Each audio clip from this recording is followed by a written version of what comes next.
Welcome to Richie Shot. Today, we will cover topics from AI to Elon Musk, and we will talk what is moving the markets together. So, let's dive in.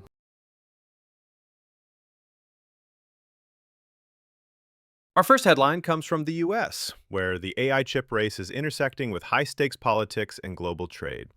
According to the Financial Times, NVIDIA and AMD have agreed to share 15% of revenue from certain chips sold in China with the U.S. government. In exchange, they will receive export licenses, allowing them to sell NVIDIA's H2O and AMD's MI308 models in the Chinese market. The agreement comes as the effects of Trump-era tariffs continue to reverberate through the global economy. NVIDIA CEO Jensen Huang met with Donald Trump last week, and shortly after, Trump reiterated that any semiconductor or chip not manufactured in the United States could face a 100% import tariff. In a statement to the FT, NVIDIA said, "We comply with U.S. government rules for our global operations." Our next headline stays in the U.S., this time from the world of artificial intelligence. OpenAI has rolled out GPT-5, the latest version of its widely used chatbot model, touting its ability to build websites, tackle PhD-level science questions, and work through complex reasoning problems. But alongside the excitement, experts are warning of a significant energy cost. Researchers studying AI's environmental footprint say that generating a single medium-length GPT-5 response, roughly 1,000 tokens or about a page of text, can consume up to 40 watt-hours of electricity. That's many times the estimated energy usage of previous ChatGPT models. OpenAI has not released official power consumption figures for any model since GPT-3 in 2020. CEO Sam Altman shared some general resource use numbers in June, but these were not tied to a specific model and lacked supporting data. Our third headline takes us to South Korea, where high-tech meets a long-running mapping dispute. For nearly 2 decades, South Korea has restricted the export of its detailed mapping data, keeping it on domestic servers for security reasons. That means Google Maps, a go-to navigation tool for much of the world, doesn't offer full functionality in one of the planet's most technologically advanced countries. Authorities are now weighing whether to approve Google's request to send this data to overseas servers, which would enable the app to offer step-by-step directions and optimized routes. But on Friday, the decision was delayed for the second time this year to allow more review of security concerns. Supporters say lifting the restrictions would boost tourism and innovation, while critics warn it could give foreign firms too much power in South Korea's digital economy. The country's online services are currently dominated by domestic giants Naver and Kakao, which operate extensive platforms for search, messaging, news, music, and maps, all underpinned by locally stored mapping data. For now, Google licenses basic map data from a local provider, but can use it only to display landmarks and business listings, not to guide users from point A to point B.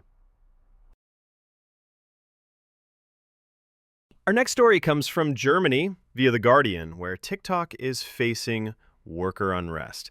TikTok employees in Berlin have launched strikes in response to the company's plan to shut down its entire trust and safety moderation team, 150 people tasked with removing harmful content from the platform. The social media giant intends to replace much of this work with AI tools and outsourced contractors. The workers' union, Verdi, has been trying to engage TikTok in negotiations for weeks, pushing for a 1-year extension to the layoff notice period and improved severance packages for those affected. But according to regional spokesperson Kalle Kunkel, the company has so far refused to meet with them. Our next headline comes from the UK, where Elon Musk's Tesla is steering into the household energy market. According to a notice published by Britain's energy regulator Ofgem, Tesla has applied for an electricity supply license that would allow it to provide power to homes and businesses across England, Scotland, and Wales. If approved, the service could launch as early as next year, though Ofgem's review process can take up to 9 months. The move would expand Tesla's existing U.S. energy business into the UK under the brand Tesla Electric. While the company is expected to target customers who already own Tesla vehicles or battery storage systems, it will not serve households on dual-fuel contracts, as the application covers electricity only. The application was submitted by Tesla Energy Ventures, the firm's Manchester-based energy arm, in July. It was signed by Andrew Payne, who has been with Tesla since 2016 and currently leads its European energy operations, overseeing a team of more than 60 people.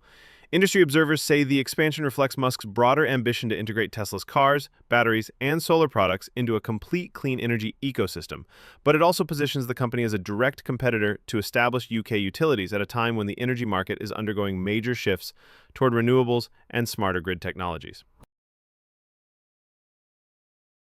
Our next story comes from Decrypt, where two Ivy League heavyweights are expanding their exposure to Bitcoin. Regulatory filings show that Harvard University and Brown University have both increased their holdings in the world's largest cryptocurrency through BlackRock's iShares Bitcoin Trust, IBIT. According to a 13F filing with the U.S. Securities and Exchange Commission, the Harvard Management Company, the wholly owned investment arm of the university, now holds a $116 million position in the ETF.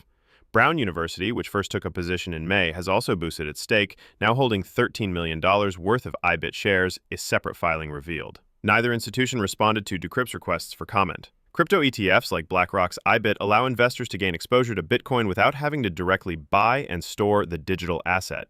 Since its January 2024 launch, IBIT has become the most successful crypto ETF, attracting more inflows than any competitor and amassing $86.3 billion in assets under management.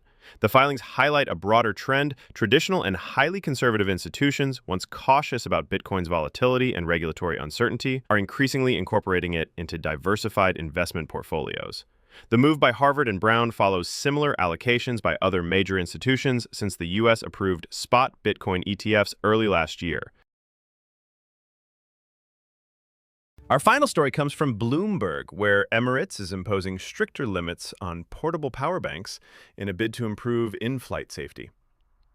From October, passengers on Emirates flights will be allowed to bring just one power bank on board, and they won't be able to use it during the journey to charge devices or connect to the aircraft's power supply. The new policy also requires that the device be stored in a location easily accessible to cabin crew, allowing flight attendants to quickly remove it in the event of overheating or a fire. The airline says the change is part of a firm and proactive stance to reduce safety risks linked to lithium-ion batteries. Emirates cited a, quote, significant growth in passenger use of power banks over recent years and an accompanying rise in battery-related incidents across the aviation industry.